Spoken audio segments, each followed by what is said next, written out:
Olá, professor José Carlos. Mais um caso clínico para discutirmos na área da psiquiatria, o caso número 5, onde vamos tentar levantar hipóteses diagnósticas, comorbidades, diagnósticos diferenciais, tratamento multi e ou transdisciplinar, aspectos éticos e legais. A Denise é uma professora irlandesa de 23 anos e solteira. Esse caso é tirado do livro CID-10 Casos Clínicos, tá? Da Organização Mundial de Saúde. Nos últimos 12 meses, se estivesse sob estresse, sentindo-se nervosa ou em uma situação difícil, ficava com dificuldade para respirar, seu coração batia rápido e suava frio.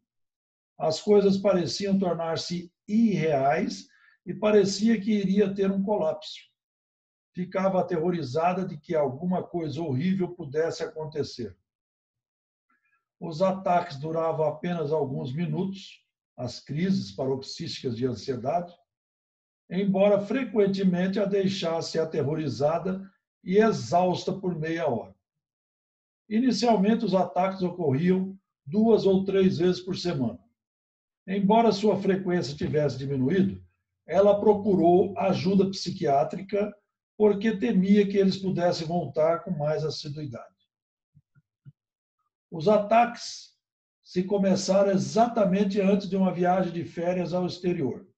Nos meses antes do primeiro ataque, ela tinha estado nervosa e deprimida, porque ainda morava com seu pai, que era viúvo, em uma idade na qual muitos de seus amigos estavam vivendo já de forma independente. A viagem para o exterior era a sua primeira oportunidade real de não depender de coisa alguma.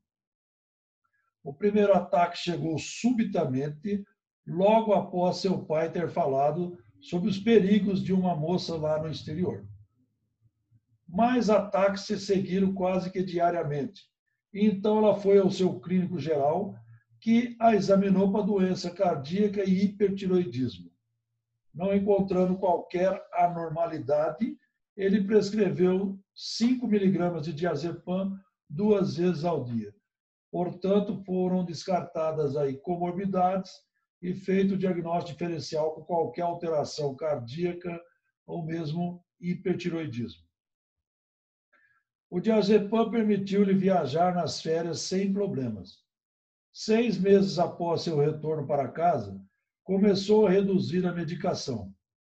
Mas, embora os ataques de pânico não fossem tão frequentes como inicialmente, eles ainda ocorriam aproximadamente uma vez por semana, sendo bastante graves quando aconteciam. A paciente era mais nova de 2 filhos e recordava de sua infância como sendo feliz, apesar de sempre ter sido tímida e nervosa. Embora fosse professora, ela ainda era tímida com adultos, evitando falar na frente deles caso percebessem seu nervosismo. Sua mãe foi uma pessoa ansiosa que usava álcool para controlar a ansiedade. Então, histórico aí familiar de ansiedade na mãe, né? Possivelmente o álcool entrava como um ansiolítico, entre aspas, para a genitora da paciente. Denise tendia a tomar 1 ou 2 doses de bebida alcoólica por semana para controlar seu nervosismo em situações sociais, embora achasse que nem seu nervosismo e nem o uso de álcool pudesse ser a causa de seus problemas. Ela achava que era uma boa professora, não tinha namorado, poucos amigos íntimos. Não havia história familiar de problemas psiquiátricos, a não ser na mãe essa questão da ansiedade, mais nada. Era uma jovem alerta e ansiosa. Não tinha depressão, mas parecia tensa e ruborizada.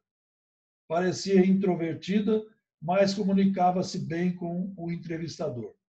Ela não demonstrou prejuízo cognitivo e parecia ser muito inteligente. Já descartados aí os diagnósticos diferenciais com fobia social, né, com depressão, hipertiroidismo e problemas cardiovasculares.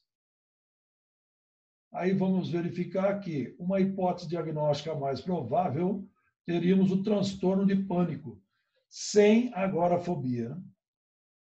Agorafobia seria o medo irresistível, incontrolável de entrar em lugares onde seria difícil ou embaraçoso de sair, mesmo lugares públicos, né? A paciente completou um programa de tratamento cognitivo-comportamental de 40 horas para o transtorno de pânico, que é um tipo de transtorno de ansiedade pelo CID-10. Fez excelente progresso no controle de sua respiração e no combate aos pensamentos irracionais sobre o resultado do pânico.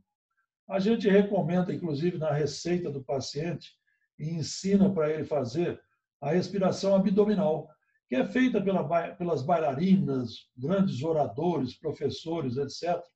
Você coloca as duas mãos debaixo dos últimos arcos costais e puxa o ar pelo abdômen.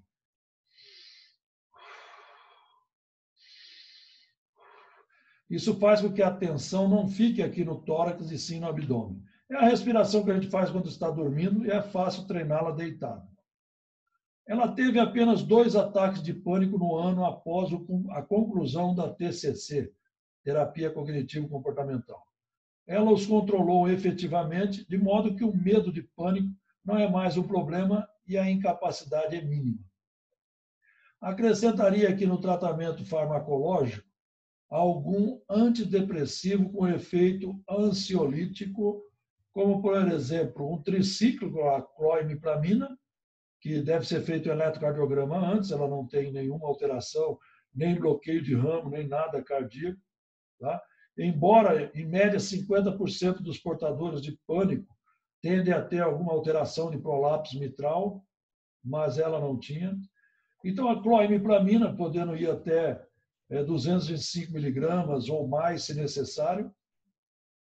Ao invés do diazepam, poderíamos dar o alprazolam ou o clonazepam. O alprazolam, porque ele tem um anel tricíclico, né, na sua composição. E, além da cloimipramina, poderíamos ter também a paroxetina, citalopram, escitalopram. Antidepressivos, esses últimos, né, também com efeito ansiolítico. Além da terapia cognitiva comportamental, esses ansiolíticos, antidepressivos, dieta sem cafeína, nicotina e álcool, que esses produtos atrapalham mais ainda aí a neurotransmissão serotoninérgica, né, que está comprometida. Também seria recomendada atividade física, atividades sociais, voltar a participar de atividades de grupos terapêuticos, neuróticos anônimos, por exemplo. São situações muito recomendadas também, tendo sempre a visão holística, global do ser humano aí, né? E no tratamento também. Bio, psico, socioambiental, histórica, cultural e religiosa no sentido de crenças. E até a espiritualidade pela própria Organização Mundial de Saúde é um fator de enfrentamento aí das doenças. Era isso, então. Agradeço imensamente a você pela sua